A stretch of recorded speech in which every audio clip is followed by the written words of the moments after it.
Hello friends, good evening all of you. मैं फिर से डॉक्टर भूषण सर आपको प्रीवियस ईयर क्वेश्चन में फाइनल रिवीजन में फिर से आप लोगों को फाइनल रिवीजन करा रहा हूँ। सबसे पहला मैं जो पहले जो इससे पहले जो किए थे वह किए थे। इससे पहले कुछ सेट 1, 2 और 3 और 4 हम करा चुके हैं इसमें प्रीवियस ईयर क्वेश्चन।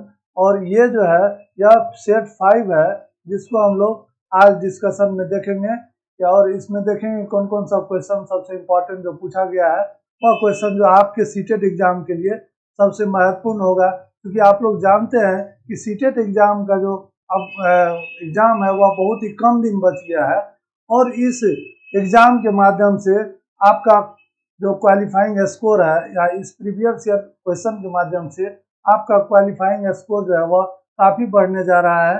इसीलिए कम से कम समय में कैसे हम रिवीजन करें, इसी वजह से हम आज प्रीवियस ईयर क्वेश्चन के सेट 5 को देखेंगे या सेट 5 को आप लोगों के सामने करेंगे। इसीलिए फटाफट आप लोग जुड़ भी जाइए और अगर शेयर वेयर करना है तो कर सकते हैं, क्योंकि यह क्वेश्चन बहुत इंपॉर्टेंट क्वेश्चन सब है जो आपके एग्जाम में या एग्जाम पैटर्न में या एग्जाम को क्वालिफाइंग करने में बहुत आपको हेल्प देने जा रहा है। ठीक है, तो सबसे पहला जो क्वेश्चन इसमें देखते हैं, हम लोग क्वेश्चन पर आते हैं।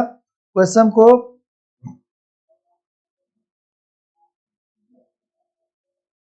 में जो पहला क्वेश्चन हम देख रहे हैं आपके स्क्रीन पर दिख रहा होगा कि पहला क्वेश्चन है कि बच्चों के विकास का क्रम जो है बच्चों के विकास का क्रम किस तरह से होना चाहिए। तो ऑप्शन ए है सर अमूर्त से मूर्त की तरफ होता है।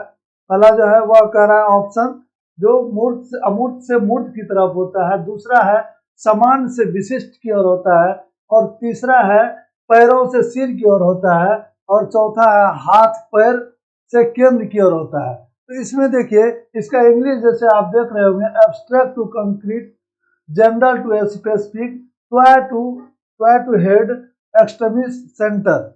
यहाँ कहने का मतलब है कि एब्स्ट्रैक्ट टू कंक्रीट मतलब अमूर्त से मूर्त की तरफ होता है। जो ऑप्शन जो है उसके बाद है समान से विशिष्ट की ओर होता है। तो अमूर्त से मूर्त की तरफ नहीं होता है, ये नहीं होगा। इसके बाद कह रहा समान से विशिष्ट की ओर होता है, तो समान के विशिष्ट की तरफ ये ऑप्शन अप्रोप्रिएट ऑप्शन लगता है कि हमेशा जो है विकास का जो क्रम होता है वह समान से विशिष्ट की ओर होता है, क्योंकि हम लोग जानते हैं कि पहले कोई भी बच्चा जो है पहले सामान्य चीजों को सीखता है और समान रूप से वह कोई भी क्रियाकलाप करता है, तब जाकर जैसे हम लोग देखते हैं कि शारीरिक विकास भी होता है या मानसिक विकास होता है। तो पहले छोटे छोटे चीजों का या बड़े मसल्स का विकास होता है, उसके बाद धीरे धीरे जो है वह छोटे छोटे मसल्स का विकास होता है। तो इसीलिए इसका जो अप्रोप्रिएट आंसर होगा समान से विशिष्ट की ओर होता है। सी और डी ऑप्शन नहीं होगा, चूंकि विकास जो होता है सी ऑप्शन में पैरों से सिर की ओर विकास होता है, जबकि विकास की प्रक्रिया जो है सिर से पैर की ओर होता है। और इसके अलावा ये भी नहीं होगा कि हाथ पैर से केंद्र की ओर, क्योंकि केंद्र से हाथ पैर की ओर विकास की प्रक्रिया होती है। इसीलिए अप्रोप्रिएट आंसर इसका बी होगा, ये तीनों आंसर नहीं होगा। ठीक है दोस्तों, नेक्स्ट देखते हैं। अब नेक्स्ट देखिए हम लोग के स्क्रीन पर दूसरा क्वेश्चन आ रहा है। दूसरा क्वेश्चन में दे रहा है कि एक अभिकथन है या इसको एजर्शन कहते हैं और उसका कारण दिया है, रीजन दिया गया है, रीजन दिया गया है। इसमें कह रहा है कि वह बच्चे जो उच्च आय वाले परिवार से है, मान लीजिए जो धनी मनी परिवार से है या उच्च आय वाले परिवार से है, उन बच्चों से अपना दिन बहुत अलग बिताते हैं जो निम्न आय वाले परिवारों से है। तो कहने का अर्थ यह है कि जो बच्चे उच्च परिवार से या उच्च धनी मनी परिवार से आते हैं उसका जो दिन बीता है उनसे बहुत ही अलग दिन बीता है किनका, निम्न आय वाले, जिनका आय बहुत कम है या गरीब परिवार से बिलोंग करता है, उसका जो दिन बीतता है वो उन बच्चों की तरह नहीं बीतता है जो उच्च आय वाले होते हैं। आप जानते होंगे कि बच्चों के विकास में या शारीरिक विकास या मानसिक विकास में न्यूट्रिशन या खान पान का, इसके अलावा उसके आर्थिक स्थिति का बहुत बड़ा प्रभाव पड़ता है। इसीलिए यहाँ पर क्वेश्चन दिया गया है कि जो धनी मनी या उच्च आय वाले परिवार से होते हैं उन बच्चों का दिन बहुत अलग बीतता है निम्न आय वाले परिवारों से। तो इसका जो कारण दिया गया है बचपन की संकल्पना सार्वभौमिक नहीं है तथा बचपन में बहुत विविधता है। तो यहाँ सही बात है, यहाँ कह रहा है कि तर्क भी दिया गया है या रीजन भी दिया गया है कि बचपन की संकल्पना सार्वभौमिक, बचपन की संकल्पना जो होती है वह सार्वभौमिक नहीं है तथा बचपन में बहुत विविधता है। विविधता अभी आपने देखा जो उच्च आय वाले बच्चे हैं उसका जो है, उसका जो रहन सहन या उसका जो खान पान होगा, उसका जो विकास का क्रम होगा वह निम्न आय वाले परिवार से अलग होगा। तो यहाँ पर देखते हैं कि बचपन की संग, तो इसमें क्या है, तो इसमें विविधता है कि जो उच्च आय वाले है उससे निम्न आय वाले का जो विकास क्रम है वो अलग है। तो ये कथन और कारण दोनों सही लगता है, इसीलिए इसका जो आंसर होगा वह आंसर ए होगा, जिसमें ए और आर दोनों सही है। ए आर ट्रू और द करेक्ट एक्सप्लेनेशन ऑफ ए, और ए जो है वह आर का करेक्ट एक्सप्लेनेशन है। ठीक है दोस्तों, नेक्स्ट क्वेश्चन पर आते हैं। तीसरा क्वेश्चन है, देखिए थर्ड क्वेश्चन आपके सामने है आपके स्क्रीन पर। जो लोग इसको अच्छे तरीके से जुड़े नहीं है वे लोग जुड़े और अच्छे तरीके से इसको समझे। अगर आप नहीं समझ पा रहे हैं आप कमेंट कर सकते हैं, हम उसको फिर से समझाने का कोशिश करेंगे, या कहीं कोई प्रॉब्लम हो रहा है, कोई दिक्कतें आ रही है तो आप हमको कमेंट कर सकते हैं और कमेंट करके हम उसका फिर से सॉल्यूशन करा सकते हैं। ठीक है, तो नेक्स्ट क्वेश्चन है, क्वेश्चन नंबर 3 है आपके स्क्रीन पर। इसमें कह रहा है क्वेश्चन नंबर 3 में, एक बच्चा पहले अपने हाथ से बॉल जैसी बड़ी चीजों को पकड़ना सीखता है और उसके बाद चिमटी पकड़ का इस्तेमाल करके एक मटर उठाना सीखता है। यह उदाहरण विकास के किस सिद्धांत को दर्शाता है? अब यहाँ देखिए कि बच्चा जो है कह रहा है कि पहले बच्चा हाथ से बॉल जैसी बड़ी चीजों, तो पहले क्या होता है कि विकास जब बच्चों का होता है, आपको इससे पहले बताएं कि पहले जो है बड़े बड़े मसल्स का विकास होता है, या जिसको स्थूल गति कहते हैं, या बड़े बड़े मसल्स के विकास होता है, जिसमें बच्चा जो है पहले बड़ी बड़ी चीजों को या खेलना कूदना ये सब आता है। उसके बाद बच्चे का छोटे छोटे मसल्स का विकास होता है, जिसमें बच्चे पेन पकड़ना या दूसरे छोटे छोटे काम को करते हैं। तो यहाँ कह रहा है कि एक बच्चा पहले अपने हाथ से बॉल जैसी बड़ी चीजों को पकड़ना सीखता है, उसके बाद चिमटी पकड़ का इस्तेमाल कर एक मटर का दाना उठाता है। तो आप जानते होंगे कि विकास की जो क्रम होता है वह होता है केंद्र से बाहर की ओर। पहले जो होता है वह क्या होता है, बड़े बड़े मसल्स का विकास होता है और धीरे धीरे उसके बाद छोटे मसल्स का विकास होता है। तो यह ऑप्शन दे रहा है कि विकास के किस सिद्धांत को दर्शाता है। तो पहला है सेफेलोकैडल, जिसको हिंदी में कहते हैं शीर्षगामी। दूसरा है प्रॉक्सिमो डिस्टल, जिसको कहते हैं समीपस्थ दूरस्थ या समीपस्थ दूरभिमुख। सी है साम्य धारण इक्विलिब्रेशन, और डी है कंजर्वेशन, यहाँ डी संरक्षण। तो इसमें कह रहा है कि पहले जो है वह बच्चा क्या करता है, बड़ी चीजों को पकड़ना सीखता है। इसका मतलब है वह जो है उसका विकास या बड़ी चीजों उसका जो विकास हुआ है वह केंद्र से बाहर की ओर होता है। तो ये इसका जो अप्रोप्रिएट आंसर होगा वह होना चाहिए इसमें, या यह होगा कौन, प्रॉक्सिमो डिस्टल। सेफेलोकैडल जो शीर्ष विकास की प्रक्रिया शीर्ष से पांव की ओर होती है, सेफेलोकैडल भी सही है, लेकिन यहाँ जो कह रहा है कि विकास की प्रक्रिया जो है वह केंद्र से बाहर की ओर होता है, जिसको हम लोग सेफेलोकैडल कहते हैं, सॉरी जिसको हम लोग प्रॉक्सिमो डिस्टल कहते हैं। जब विकास की प्रक्रिया जो है स्थूल बड़े मसलों से छोटे मसलों की ओर होता है, या जैसे केंद्र से बाहर की होता है, उसको कहते हैं हम लोग प्रॉक्सिमो डिस्टल। जो समीपस्थ दूरस्थ या समीप दूराभिमुख भी कहते हैं, इसको प्रॉक्सिमो डिस्टल कहते हैं। ठीक है, तो ये विकास का क्रम जो है केंद्र से बाहर की होता है। नेक्स्ट क्वेश्चन पर आते हैं। नेक्स्ट क्वेश्चन कह रहा है कि अब यहाँ भी देखिए, यहाँ भी क्वेश्चन है, क्वेश्चन में दिया हुआ है कि अभिकथन और उसका कारण है। तो पहले हम लोग इससे पहले भी देखे कि कारण और कथन। तो कारण यहाँ कथन है कि बच्चे अपने समाज के बारे में जानकारी, कौशल, मूल्य और रीतियां केवल अभिभावकों से ही सीखते हैं। कहने का मतलब है, इंग्लिश इसका है, children learns knowledge, skills, values, customs of the society bye their parents only. यहाँ क्या दिया हुआ है कि सिर्फ अपने केवल अभिभावकों से सीखते हैं। अब कारण देखते हैं इसका। जो कारण कह रहा है, बच्चों का समाजीकरण एक सरल और रैखिक प्रक्रिया है। यहाँ हम देखते हैं कि बच्चे अपने समाज के बारे में जानकारी, कौशल, मूल्य, रीतियां जो है वह केवल अभिभावकों से नहीं सीखते हैं, केवल अभिभावकों से नहीं सीखते हैं। वह क्या करता है कि अभिभावकों से ही सीख कर नहीं, समाज के सारे लोगों से सीखता है। समाज से वह इंटरेक्ट होकर उन सारे चीजों से सीखता है। जो चीज भी समाज में जिस तरह का भी एक्टिविटी होता है वह समाज से इंटरेक्ट होकर सीखता है। इसमें कथन जो दिया हुआ है, लिखा हुआ है कि केवल अभिभावकों से, तो केवल अभिभावकों से नहीं हो सकता। वह मूल्य, कौशल और रीतियां जो है समाज में इंटरेक्ट होकर, समाज के सारे एक्टिविटी से इंटरेक्ट होकर वह सीखता है। उसके बाद इसका रीजन दिया हुआ है कि समाजीकरण एक सरल और रैखिक प्रक्रिया है। समाजीकरण एक सरल और रैखिक प्रक्रिया। अब इसमें ऑप्शन देखते हैं। ऑप्शन ए कह रहा है कि ए और R true and R is the correct explanation of, जो गलत है, क्योंकि केवल अपने अभिभावकों से नहीं सीखता है बच्चा, समाज के सारे लोगों से सीखता है। दूसरा कह रहा है कि ए और R true but R is not the correct explanation, ये भी नहीं होगा। सी कह रहा है A is true and R is false, ये भी नहीं होगा। और डी कह रहा है कि ए और आर फॉल्स और ए आर दोनों गलत है। तो सबसे अप्रोप्रिएट आंसर जो इसका होगा वह डी होगा। चलिए आंसर क्या होगा, डी होगा। नेक्स्ट पर आते हैं। अब नेक्स्ट क्वेश्चन है, देखिए आपके सामने नेक्स्ट क्वेश्चन बहुत इंपॉर्टेंट क्वेश्चन है।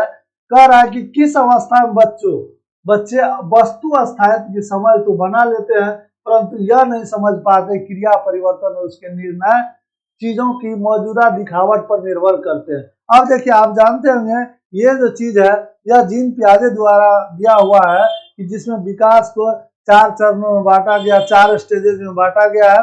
इसमें जो पहला स्टेज दिया हुआ है वह दिया हुआ है कि संवेदी चालक। तो संवेदी चालक जिसको हम लोग सेंसरी मोटर भी कहते हैं, संवेदी चालक मतलब सेंसरी मोटर।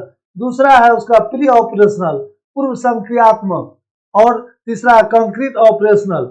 और डी है फॉर्मल ऑपरेशन। अब कंक्रीट ऑपरेशनल जिसको मूर्त संक्रियात्मक कहते हैं, जिसको क्या कहते हैं, मूर्त संक्रियात्मक। उसके बाद कह रहे हैं कि कंक्रीट ऑपरेशनल मूर्त संक्रियात्मक और प्री ऑपरेशनल पूर्व संक्रियात्मक। तो सबसे पहला जो सेंसरी मोटर, सेंसरी मोटर का जो उम्र होता है वह 0 से 2 वर्ष होता है। यह 0 से 2 वर्ष होता है। उसके बाद जो होता है प्री ऑपरेशनल, जो होता है प्री ऑपरेशनल, इसका उम्र 2 से, इसका कितना होता है, 2 से ये 7 वर्ष, या कभी कभी 2 से 6 वर्ष भी कहीं कहीं दिया हुआ रहता है। तो 2 से 7 वर्ष। और कंक्रीट ऑपरेशनल जो है 7 से 11 वर्ष। और फिर आपका फॉर्मल आ जाता है 11 से 18 या 11 से 18 वर्ष, जिसको हम लोग कंक्रीट या फॉर्मल ऑपरेशनल स्टेज कहते हैं, जिसको अमूर्त संक्रियात्मक कहते हैं। यहाँ कहता है वस्तु स्थायित्व।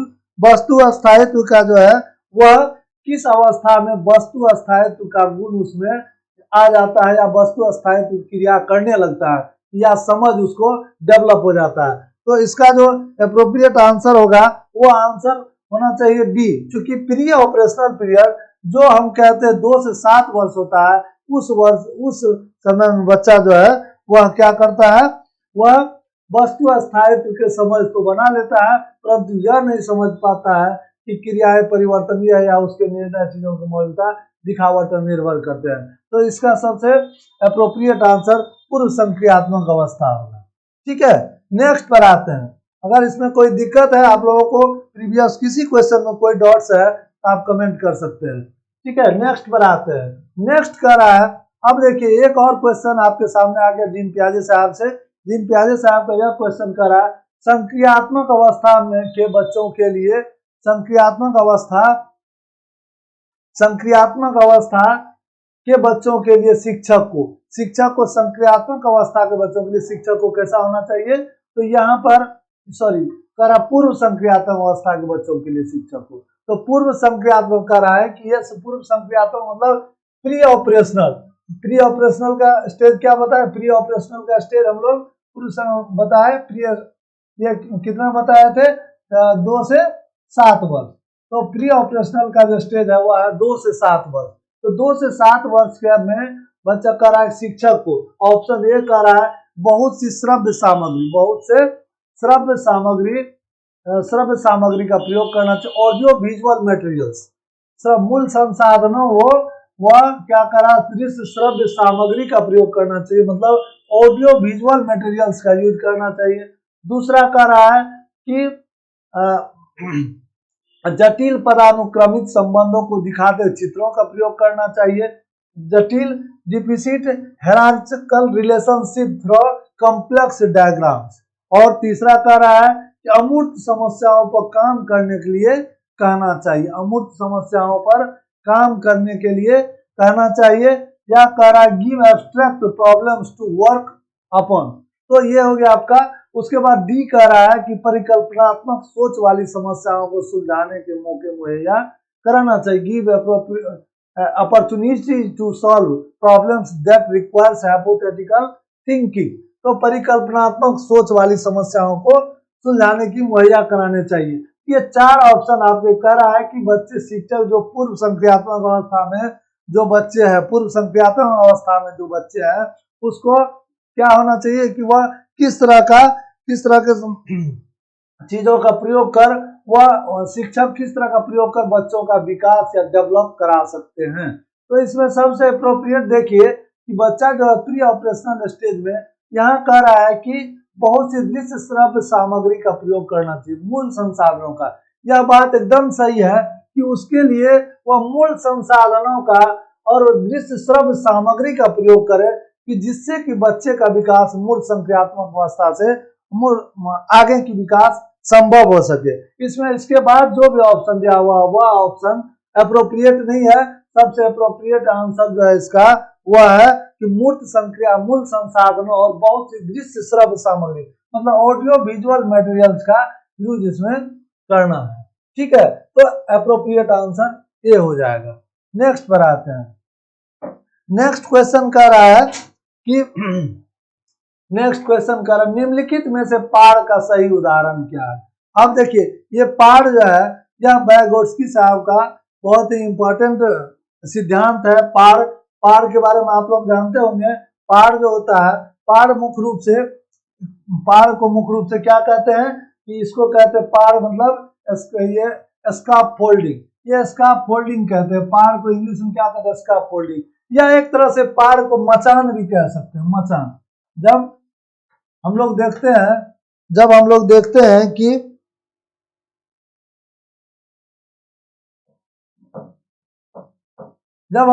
हैं कि मचान या पाड़, जब उस चीजों को कहते हैं जब मकान बनने लगता है, तो उस मकान में देखते हैं कि जब दीवार का लेवलिंग किया जाता है, या हम देखते हैं कि जो मजदूर होते हैं, मजदूरा जो होते हैं, वह दीवार का लेवलिंग करने, या जो कारीगर होते हैं वह दीवार का जब लेवलिंग करता है, वह एक तरह का मचान बनाता है। वह क्या करता है, उसको उस दीवार को बनाने में सहायता पहुंचाता है। उसी तरह से यहाँ कह रहा है कि कौन सा उदाहरण जो है वह पाड़ का अप्रोप्रिएट उदाहरण है। ऑप्शन ए दे रहा है डिक्टेटिंग आंसर्स टू क्वेश्चन, सवालों के जवाब बताना। ऑप्शन बी दे रहा है संकेत व इशारे देना। ऑप्शन सी दे रहा है भौतिक पुरस्कार देना। ऑप्शन डी का उद्दीपन प्रतिक्रिया के अनुकूल को सक्रिय करना। तो पाड़ के बारे में वाइगोत्स्की साहब कहते हैं कि पाड़ बच्चों को जो है क्या करता है, उसको उसके कामों को और डेवलप करने के लिए वह करता। पाड़ को जो बच्चों को जो पूर्व ज्ञान रहता है किसी चीज के विषय में, उसको और आगे बढ़ाने के लिए वह पाड़ का इस्तेमाल करता है। अब सबसे इसका ये देखते हैं कि जैसे हम लोग देखते हैं कि बच्चे साइकिल चलाना सीखता है और साइकिल चलाता है, चलाते हुए गिरता है, फिर उठता है, फिर शुरू करता है, तो उसको कुछ ना कुछ साइकिल का पूर्व ज्ञान होता है। लेकिन उसके साथ साथ जब वह नहीं सीख पाता उससे, तब वह क्या करता है कि वह किसी MKO, इसमें एक होता है वर्ड आता है MKO, इसको मोर नॉलेजेबल अदर्स कहते हैं, इसको मोर नॉलेजेबल अदर्स, जिसकी सहारा लेकर वह क्या करता है कि वह अपने कामों को में पारंगत, या अपने कामों को सीखता है, या जो पूर्व ज्ञान रहता है उसमें थोड़ा सा इशारा या संकेत उसको मिल जाता है, या उसको थोड़ा सहारा मिल जाता है, तो वह साइकिल चलाना पूरी तरह से सीख जाता है। तो MKO का क्या काम है कि इसका काम है कि जैसे कि जब बच्चे देख रहे हैं कि नहीं सीख पा रहा है या बच्चों को सहायता की आवश्यकता है, तो MKO उसको सहायता करता है। तो इसमें जो अप्रोप्रिएट आंसर होगा वो होगा संकेत व एवं इशारा देना, क्योंकि बच्चे को सिर्फ संकेत की जरूरत है, क्योंकि आप लोग जानते हैं कि लेव वाइगोत्स्की हो चाहे जीन पियाजे साहब हो, सभी लोग कहते हैं बच्चे एक लिटिल साइंटिस्ट है, वह अपने ज्ञान का अर्जन खुद करता है। तो इसके माध्यम से भी, या ब्लूम साहब भी थोड़ा सा इसके बारे में, जीन पियाजे के जो संज्ञानात्मक विकास सिद्धांत है उसमें जीन पियाजे साहब भी कुछ बातों को क्लियर किए हैं, जो हम आपको नेक्स्ट क्वेश्चन में बताएंगे, या नेक्स्ट क्वेश्चन आएगा उस तरह से तो बताएंगे। यहाँ सिर्फ ये देखिए कि पार का जो है सही तरीका, या पार का जो मीनिंग है, या पार का जो काम है वो है संकेत एवं इशारा देना। कोई बच्चे अगर कोई काम कर रहा है तो उसको हेल्प करने का काम जो है वह पार करता है। ठीक है, तो नेक्स्ट क्वेश्चन पर फिर हम देखते हैं। नेक्स्ट क्वेश्चन इसका देख लेते हैं। नेक्स्ट क्वेश्चन कह रहा है, अब देखिए एक है कि लेव वाइगोत्स्की का मानना था। अब लेव वाइगोत्स्की जो रूसी वैज्ञानिक था, रूसी साइकोलॉजिस्ट था, जिन्होंने सामाजिक सांस्कृतिक सिद्धांत दिया है, जैसा कि आप जानते हैं, वह कह रहा है कि लेव वाइगोत्स्की बिलीव दैट, लेव वाइगोत्स्की का मानना था, क्या मानना था भाई? लेव वाइगोत्स्की का मानना क्या था? लेव वाइगोत्स्की ऑप्शन ए कह रहा है कि सीखना केवल ज्ञान का अवशोषण है, कहने का मतलब learning more absorption of knowledge, मतलब सीखना केवल ज्ञान का अवशोषण है। बी कह रहा है सीखना इनाम के प्रति एक नियंत्रित प्रतिक्रिया है। सी कह रहा है कि ज्ञान को शिक्षकों द्वारा विद्यार्थियों को निष्क्रिय तरीके से पोषित किया जा सकता है, ये ऑप्शन सी है। ऑप्शन डी कह रहा है कि जो बच्चे के स्वतंत्र रूप से कार्य करने और दूसरों की मदद करने में, मतलब ज्ञान का सह निर्माण उस क्षेत्र में होता है जो बच्चे के स्वतंत्र रूप से कार्य करने, वो दूसरों की मदद करने में है। तो यहाँ पर हम देखते हैं कि यहाँ पर लेव वाइगोत्स्की साहब का क्या क्या मानना था। अभी हम बताएं कि लेव वाइगोत्स्की साहब का बहुत सारे सिद्धांत है, लेकिन सबसे इंपॉर्टेंट दो सिद्धांत है जो हम बताएं आपको। एक तो जेडपीडी था, दूसरा स्कैफोल्डिंग था। जेडपीडी इसका जो दो सबसे इंपॉर्टेंट है वह उसको हम लोग कह सकते हैं कि जेडपीडी, जिसको हम लोग जेडपीडी या जेडपीडी को हम डिस्कशन कराएंगे अगले क्लास में, या जब आपका पूरी तरह से फाउंडेशन बैच होगा या टारगेट बैच होगा उसमें हम आपको जेडपीडी के बारे में, यहाँ थोड़ा सा हम उसको डिफाइन कर दे। जेडपीडी का मतलब है जोन ऑफ प्रॉक्सिमल डिस्टेंस, या zone of ZPD zone of proximal distance. यहाँ पर जेडपीडी का मतलब होता है जोन, मतलब क्षेत्र, जो कहते हैं कि समीपस्थ विकास का क्षेत्र। अब इसमें समीपस्थ विकास का क्षेत्र का मतलब होता है, जैसे हम लोग कोई भी बच्चा जो है रियल जो अपने से सीखता है, और उसमें जब कोई MKO या मोर लर्नेबल पर्सन जो होता है, या कोई अनुभवी व्यक्ति जो होता है, उसको क्या करता है कि हेल्प करता है, सीखने में मदद करता है। तो उस मदद करने और जो वह सीखता है उसके बीच के जो क्षेत्र है उसको क्या कहते हैं? उसको कहते हैं जेडपीडी। ठीक है, तो ये जेडपीडी जो है वह वाइगोत्स्की साहब का सबसे इंपॉर्टेंट थियोरी है। इसके बाद जो सबसे इंपॉर्टेंट थियोरी है उनका, वह आपको बताया अभी कि स्कैफोल्डिंग है, जिसमें बच्चा जो है किसी नॉलेजेबल या अनुभवी व्यक्ति से सहारा लेकर कोई भी प्रॉब्लम को सॉल्व करता है। कोई भी समस्या आती है तो उसको वह उससे सहायता लेकर उस समस्या को आराम से सॉल्व कर पाता है। उसके बाद नेक्स्ट है इसमें, अब ये देखिए यहाँ जो ऑप्शन दिया हुआ है वाइगोत्स्की का, वह क्या है कि सीखना केवल ज्ञान का अवशोषण है। बी कह रहा है सीखना इनाम के प्रति एक नियंत्रित प्रक्रिया है। अब इनाम के लिए कोई भी आदमी, कोई भी, ये CBSE भी कहती है कि कोई भी बच्चा जो है इनाम के लिए कुछ नहीं सीखता है, या इनाम पाने के लिए नहीं सीखता है।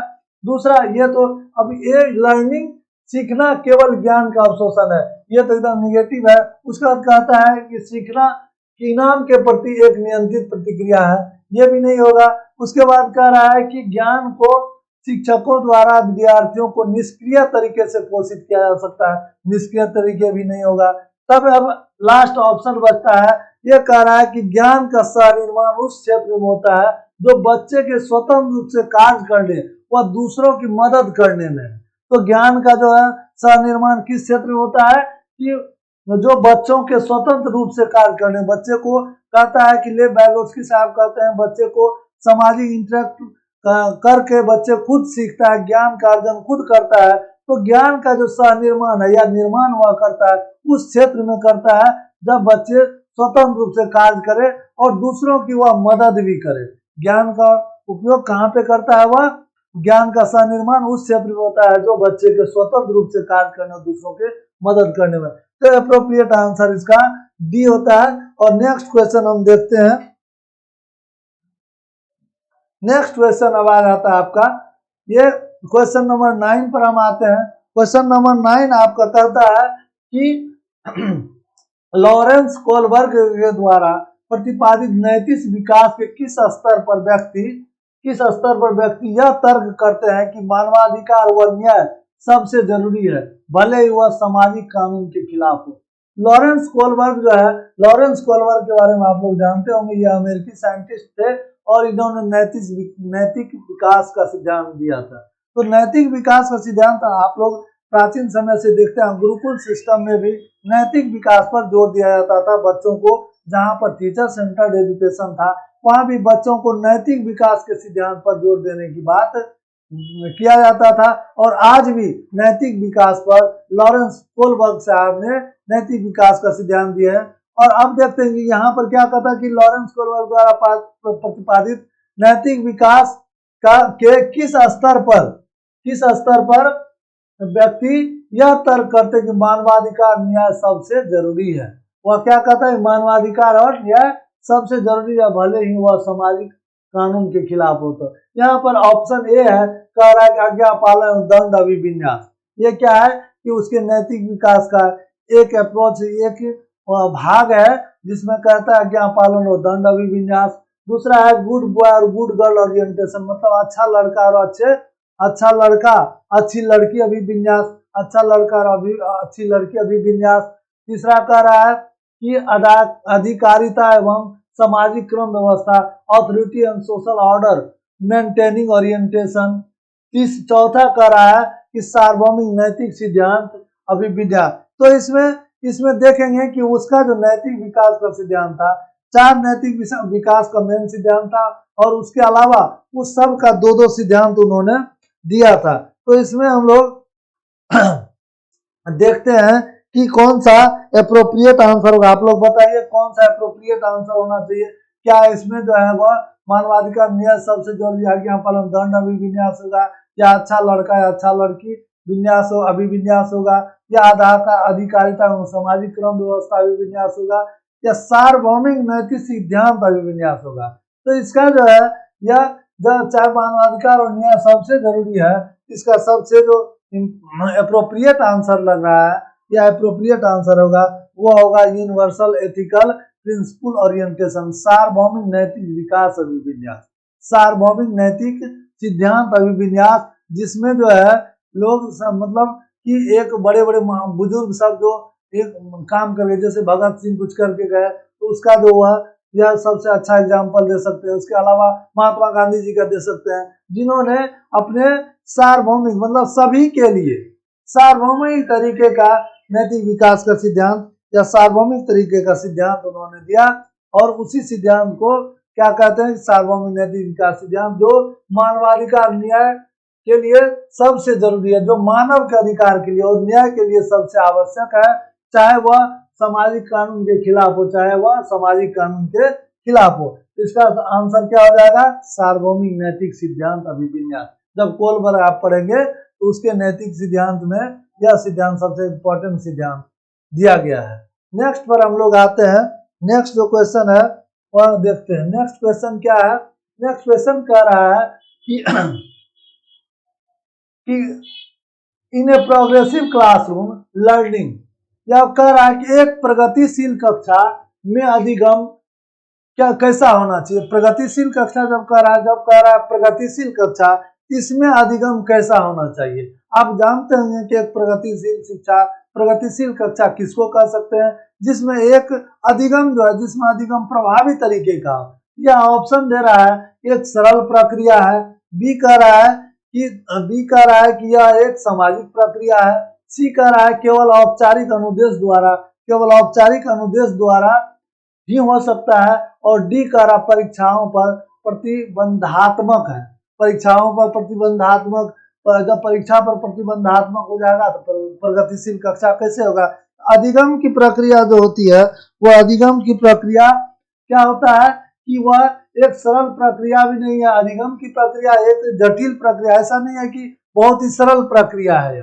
इसके अलावा दूसरा कह रहा है कि सोशल प्रोसेस, तो जो अधिगम है आप जानते हैं लर्निंग जो है क्लासरूम के अलावा हम आसपास के आस पड़ोस या अपने समाज से इंटरेक्ट होकर भी सीखते हैं। अधिगम की प्रक्रिया जो जीवन पर्यंत चलने वाली प्रक्रिया है, जैसा हम बताया कि जिस तरह से विकास की प्रक्रिया माँ के गर्भ से शुरू होता है, उसी तरह से अधिगम की प्रक्रिया जो होता है वह भी लर्निंग का जो प्रोसेस होता है वह भी जीवन पर्यंत चलने वाली प्रक्रिया है, जो माँ के गर्भ से ही लर्निंग प्रोसेस शुरू हो जाता है। जैसे हम लोग देखते हैं कि महाभारत में जैसे अभिमन्यु का जो लर्निंग प्रोसेस शुरू हुआ था वह माँ के गर्भ से ही शुरू हुआ था। तो ये जो लर्निंग का प्रोसेस है वह क्या है कि माँ के गर्भ से ही शुरू हो जाता है। तो यहाँ कह रहा है कि यह क्या है, एक सामाजिक प्रक्रिया है। तो यह सबसे अप्रोप्रिएट यह लगता है कि जो भी लर्निंग का प्रोसेस है वह इस चारों ऑप्शन में वह एक सामाजिक प्रक्रिया अप्रोप्रिएट आंसर लगता है। क्योंकि इसके अलावा जो भी दिया हुआ है कि केवल औपचारिक फॉर्मल इंस्ट्रक्शन या अनुदेश द्वारा ही हो सकता है, ऐसा केवल औपचारिक अनुदेश द्वारा नहीं हो सकता है। वह क्या औपचारिक अनुदेश द्वारा हो सकता है लेकिन केवल नहीं हो सकता है। इसके अलावा कह रहा है कि परीक्षाओं पर, तो यह लर्निंग का जो लास्ट ये है वह परीक्षा है। जैसे परीक्षा पर प्रतिबंध नहीं लगाना है। और यह क्या कर रहा है, यह भी ऑप्शन सबसे जो अप्रोप्रिएट आंसर होगा वह होगा यह एक सामाजिक प्रक्रिया है। नेक्स्ट पर आते हैं। अब नेक्स्ट क्वेश्चन कर रहा है, देखिए हावर्ड गार्डनर साहब द्वारा which of the following is a correct Howard Gardner. Correct Howard Gardner के अनुसार which of the following is a correct, के अनुसार कौन कौन सा कथन सही है।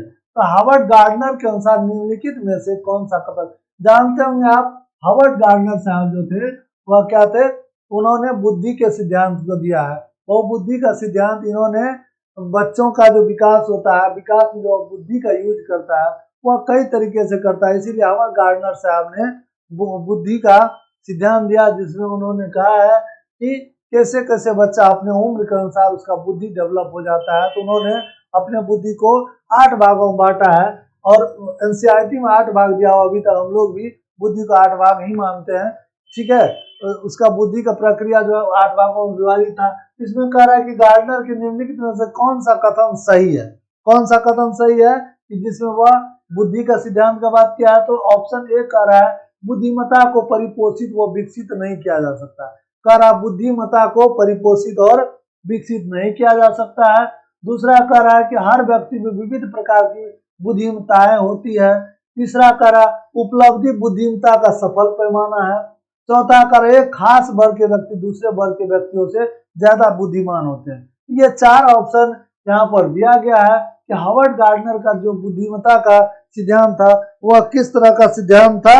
वह था जिसको 8 भागों में उन्होंने बांटा था बुद्धिमत्ता का सिद्धांत। तो इस सिद्धांत में सबसे अप्रोप्रिएट जो हर व्यक्ति में विविध प्रकार की बुद्धिमत्ताएं होती है। आप जानते होंगे कि 2 व्यक्ति एक समान नहीं होती, चाहे वह आकार में हो चाहे बुद्धि में हो, किसी भी तरीके से वह एक समान नहीं होता है। तो इस तरह से ऑप्शन यहाँ पे देखते हैं, यहाँ कर बुद्धिमत्ता को परिपोषित व विकसित नहीं किया जा सकता, ये तो आंसर होगा नहीं। दूसरा उसके बाद कह रहा है कि उपलब्धि बुद्धिमत्ता का सफल पैमाना है, उपलब्धि बुद्धिमत्ता का सफल पैमाना नहीं है। उसके बाद कह रहा है एक खास वर्ग के व्यक्ति दूसरे वर्गों के व्यक्तियों से ज्यादा बुद्धिमान होते हैं। ऐसा कोई नहीं है कि people belonging to certain class are more intelligent than others, ऐसा नहीं। एक खास वर्ग के व्यक्ति दूसरे वर्गों के व्यक्तियों से ज्यादा बुद्धिमान होते हैं, ऐसा भी नहीं है। तो इसमें जो आंसर होगा वह होगा बी आंसर होगा, क्योंकि बुद्धिमत्ता हर व्यक्ति की विविध प्रकार की बुद्धिमत्ताएं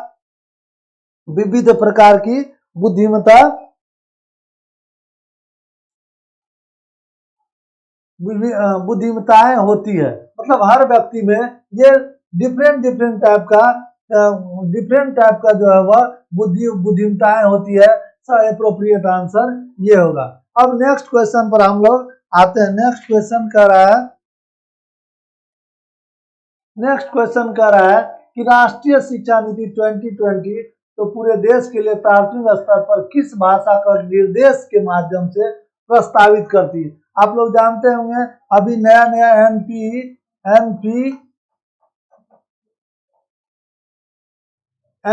आया है, जो क्या कहते हैं 2020 एनपी जो 34 सालों के बाद जो पैटर्न जो नया एनपी आया नेशनल एनईपी आया है, वह कौन सा आया है? वो आया 34 सालों बाद वह एनईपी। ये जो न्यू एजुकेशन पॉलिसी आया है 2020, इसमें कह रहा है कि प्राथमिक स्तर पर किस भाषा को निर्देश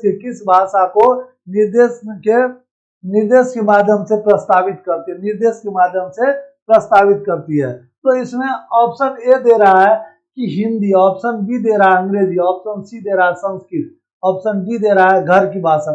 हम लोग देखेंगे कि 2020 एजुकेशन पॉलिसी में क्या है, इसका जो पैटर्न है 2020 एजुकेशन पॉलिसी का, वह है 5+3+3+4। ये इसका पैटर्न, इसके बारे में डिटेल्स और बताएंगे, लेकिन ये जानते होंगे कि पहला जो 5 साल है फाउंडेशन प्लस स्टैंडर्ड 1 और 2 है, उसके बाद जो प्राइमरी लेवल है वह है 3 इयर्स का, फिर उससे जो ऊपर अपर प्राइमरी हुआ है 3 इयर्स का, उसके बाद फिर 10th और +2 का लेवल जो हुआ चौथा या 4 वर्ष में कंप्लीट होता है। तो इस तरह से पहले जो हम लोग का चलता था एनईपी, वह चलता था कब? एनईपी पहले का एनईपी कौन सा था? वह था 1986, जिसमें हम लोग देखे थे क्या होता था 10+2+3, ये पैटर्न चल रहा था। अब जो है नया पैटर्न कौन आ गया 2020, जिसमें 5+3+3+4 की बात करते हैं। यह भी क्वेश्चन में हमेशा पूछता है, आप इसको ध्यान में रखेंगे। कभी कभी बच्चे जो है इसमें कंफ्यूज हो जाते हैं और गलत आंसर मारकर आ जाते हैं या गलत ऑप्शन को सही मारकर आ जाते हैं। ये जो है ये सबसे यह बहुत ही इंपॉर्टेंट है, इसको आप लोग ध्यान में रखेंगे। अभी जो है इसको बहुत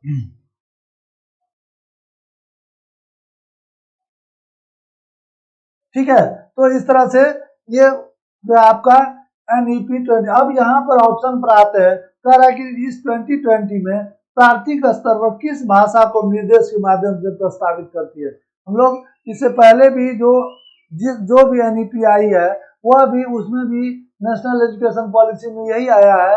क्या हुआ है कि भाषा का जो रोल है वह बहुत ही इंपॉर्टेंट, इसीलिए सब में जो है मातृभाषा को सबसे पहले स्थान देने की बात की गई है। उसी तरह इसमें भी इस 2020 एजुकेशन पॉलिसी में भी मातृभाषा पे सबसे अधिक जोर देने की बात की गई है। तो यहाँ पर देखते हैं कि किस भाषा को प्रस्तावित करती है। तो उसमें मातृभाषा जो हम लोगों का होता है वह कौन सा होता है? मातृभाषा होता है वह मातृभाषा या घर की भाषा। मातृभाषा या घर की भाषा, इसमें सबसे अप्रोप्रिएट आंसर हम लोग देखते हैं डी है। बाद बाकी ना हिंदी होगा, ना अंग्रेजी होगा, ना संस्कृत। ये भाषा द्वितीय भाषा के रूप में यह इंपॉर्टेंट रोल निभाती है, लेकिन सबसे पहला जो भाषा है वह मातृभाषा के रूप में इसको कह सकते हैं हम लोग। यह मातृभाषा या घर की भाषा जो है वह अप्रोप्रिएट होता है पहली भाषा, उसके बाद ही ये भाषा सब अप्रोप्रिएट या इसके बाद सीखता है, बच्चे सीखते हैं। ठीक है, नेक्स्ट क्वेश्चन देखते हैं हम लोग। नेक्स्ट क्वेश्चन कह रहा है कि flexible seating arrangements learners working in groups are characteristic of A कि बैठने की व्यवस्था में लचीलापन अधिगमकर्ताओं के समूह में कार्य करना किस कक्षा कक्ष की विशेषता है? कैरेक्टरिस्टिक है, विशेषताएं हैं। तो कह रहा है कि अब बैठने की व्यवस्था में, तो बैठने की व्यवस्था जो है, बैठने की व्यवस्था क्या होता है? जैसे बैठने की व्यवस्था हम लोग कह सकते हैं कि बैठने की व्यवस्था जो होता है किस कक्षा कक्ष की विशेषताएं हैं। तो यहाँ पर सब ऑप्शन ए कह रहा है कि व्यवहारवादी कक्षा कक्ष, दूसरा कह रहा है सामाजिक संरचनावादी कक्षा कक्ष, तीसरा कह रहा है शिक्षक केंद्रीय कक्षा कक्ष, चौथा कह रहा है कि पाठ्य पुस्तक केंद्रीय कक्षा कक्ष। तो पाठ्य केंद्रीय कक्षा कक्ष जो है वह पाठ्य पुस्तक केंद्रीय कक्षा कक्ष। तो ये 4 ऑप्शन दिया गया, जिसमें कह रहा है कि अधिगमकर्ताओं का समूह में कार्य करना किस कक्षा कक्ष की विशेषताएं, किस कक्षा कक्ष की विशेषताएं हैं। तो इसमें सबसे पहले देखेंगे कि व्यवहारवादी कक्षा कक्ष, व्यवहारवादी कक्षा कक्ष है। उसके बाद क्या दिया हुआ है कि सामाजिक संरचनावादी कक्षा है, शिक्षक केंद्रीय। तो शिक्षक केंद्रीय कक्षा कक्ष तो हम लोग पहले से देखते आ रहे हैं, शिक्षक केंद्रीय कक्षा कक्ष नहीं होगा, इसीलिए कि शिक्षक केंद्रीय कक्षा कक्ष जो है टीचर सेंटर या सेंटर एजुकेशन बहुत पहले दिया जाता था, जो अब नहीं दिया जाता। अब क्या होता है कि चाइल्ड सेंटर एजुकेशन दिया जाता है। उसके बाद नेक्स्ट ऑप्शन जो डी है वो है पाठ्य पुस्तक केंद्रीय कक्षा कक्ष। जो पाठ्य पुस्तकीय केंद्रीय कक्षा कक्ष नहीं होता है वह होता है क्या कि बच्चों के रुचि और आवश्यकता के अनुसार दिया जाता है। और उसके बाद व्यवहारवादी कक्षा कक्ष भी नहीं होगा। सबसे जो अप्रोप्रिएट आंसर होगा वह होगा आपका सामाजिक संरचनावादी कक्षा कक्ष, जो कि समाज में बच्चे समाज से इंटरेक्ट होकर समाज अपने ज्ञान का कंस्ट्रक्ट करेगा, जिसको हम लोग सामाजिक संरचनावादी कक्षा कक्ष कहते हैं। नेक्स्ट पर आते हैं, नेक्स्ट पर आते हैं, नेक्स्ट पर हम लोग आते हैं। क्वेश्चन नंबर 14 कहता है कि what kind of pedagogy would enable a teacher to cater to individual differences among learners in her class. किस प्रकार का शिक्षा शास्त्र एक शिक्षक को अपनी कक्षा में व्यक्तिगत विभिन्नताओं को ध्यान रखने में मदद करेगा। ठीक है, इसका ऑप्शन देखिए। ऑप्शन कह रहा है कि मानकीकृत व एक समान। ऑप्शन बी कह रहा है पूरी तरह से परीक्षाओं पर केंद्रित, तो पूरी तरह से परीक्षाओं पर केंद्रित नहीं होना चाहिए। सी कह रहा है कि पूरी तरह से पाठ्य पुस्तकों पर केंद्रित, यह भी नहीं होना, क्योंकि कोई भी यहाँ पर कह रहा है कि व्यक्तिगत विभिन्नताओं ध्यान रखने में मदद करेगा शिक्षा शास्त्र। एक शिक्षक, शिक्षा शास्त्र एक शिक्षक को अपनी कक्षा में व्यक्तिगत विभिन्नताओं को ध्यान रखने में मदद करेगा। तो इसमें सबसे पहले देख लीजिए स्टैंडर्ड एंड यूनिफॉर्म, मानकीकृत और एक समान। मानकीकृत और एक समान शिक्षा शास्त्र एक शिक्षक को अपनी कक्षा में व्यक्तिगत विभिन्नताओं को ध्यान रखने में मदद करेगा। वह मदद क्या करेगा, वह करेगा इंगेजिंग एंड कंस्ट्रक्चुअल। इसमें सबसे अप्रोप्रिएट आंसर जो होगा आंसर डी होगा। और आप लोग भी देखेंगे, ध्यान रखेंगे कि यहाँ पर पूरी तरह से या पूरी तरह से जो दिया हुआ है, या पूरी तरह से ना तो वह पूरी तरह से परीक्षाओं पर केंद्रित होगा, ना पूरी तरह से पाठ्य पुस्तकों पर केंद्रित होगा, और ना ही वह मानकीकृत और एक समान होगा। वह क्या होगा, वह होगा कि संलग्न और संदर्भित, मतलब कि कॉन्टेक्चुअल होगा, या जो समझ पर आधारित होगा, उस तरह का चीजों पर आधारित शिक्षा शास्त्र एक शिक्षक को अपनी कक्षा में व्यक्तिगत विभिन्नताओं को ध्यान रखने में मदद करेगा। तो ये आंसर, नेक्स्ट आंसर पर नेक्स्ट क्वेश्चन पर आते हैं हम लोग। नेक्स्ट क्वेश्चन जो है वह कह रहा है कि राष्ट्रीय शिक्षा नीति 2020 के अनुसार मूल्यांकन का उद्देश्य क्या है। अब एक 2020 फिर से आ गया, इसमें मूल्यांकन का उद्देश्य कह रहा है कि नेशनल एजुकेशन पॉलिसी 2020 में जो कह रहा है असेसमेंट। असेसमेंट क्या होता है, मूल्यांकन। यहाँ पर असेसमेंट आकलन होना चाहिए, लेकिन यहाँ मूल्यांकन दिया, आकलन का यहाँ एवेल्यूशन होता है। इसका क्या होता है, एवेल्यूशन होता है। इसको क्या कहते हैं, एवेल्यूशन कहते हैं। मूल्यांकन का जो होता है वह आकलन की प्रक्रिया जो होती है अकॉर्डिंग टू, तो आप लोग आज तक जानते आए होंगे या पहले का जितना भी नेशनल एजुकेशन पॉलिसी आया है उसमें भी हम लोग देखते हैं कि यहाँ पर ऑप्शन ए जो है रटने की क्षमता का परीक्षण, ये तो नहीं होगा, क्योंकि आज तक जितना भी एजुकेशन पॉलिसी आया उसमें रटने की क्षमता का परीक्षण नहीं किया, क्योंकि रटाफिकेशन करवाना ही नहीं, रटाफिकेशन किसी भी क्वेश्चन का कराना ही नहीं होता है। ये क्या होता है, बी। अब बी पर देखते हैं, कह रहा है कि पुनरुत्थान को याद रखने की क्षमता को नापना, ये measuring the reproduction and recall. Recall तो ये पुनरुत्पादन और याद रखने की बात तो ये भी निगेटिव है, ये भी नहीं होगा। उसके बाद कह रहा है कि बच्चों को सीखने की प्रक्रिया में मदद करना, बच्चों की सीखने की प्रक्रिया में मदद करना, बच्चों की सीखने की प्रक्रिया में मदद करना। ये आंसर लगता है कि बच्चों को सीखने, कह रहा है कि to support children the process of learning के प्रोसेस में, प्रक्रिया में यह मदद करेगा। तो उसके बाद डी आंसर देते, पूरे देश में बच्चों की तुलना करने में मापदंड बताना। तुलना करने के मापदंड नहीं बताना, क्योंकि तुलना करना भी सीबीएसई के अनुसार नेगेटिव होता है। और यहाँ पर सबसे अप्रोप्रिएट आंसर जो है बच्चों की सीखने की प्रक्रिया में मदद करना, ये अप्रोप्रिएट आंसर हो जाएगा। उसका नेक्स्ट क्वेश्चन पर आते हैं। नेक्स्ट क्वेश्चन है आपका, नेक्स्ट क्वेश्चन जो, तो बच्चों आज हम लोग ये 15 क्वेश्चन का जो प्रीवियस क्वेश्चन, बहुत ही इंपॉर्टेंट क्वेश्चन को देखे जो आपके परीक्षा की दृष्टि, अब परीक्षा आपकी बहुत नजदीक है, आप लोग इस क्वेश्चन को डिस्कशन के माध्यम से अपने आगे की तैयारी में बहुत ही इंपॉर्टेंट रोल निभाने जा रहा है। इसीलिए आप इसका जो क्वेश्चन के माध्यम से आप लोगों को बहुत सारे चीज बता दिए, और नेक्स्ट क्लास में भी इसका जो रेस्ट भाग है उसको हम लोग कोशिश करेंगे, हम कोशिश करेंगे उसको भी इतने और अच्छे तरीके से आपके सामने प्रस्तुत करें। आप लोग इसको लाइक कीजिए और शेयर कीजिए जो आप लोगों से बन पाता है। ठीक है, तो थैंक यू आप लोगों के लाइव होने के लिए या आप लोगों के कमेंट के लिए।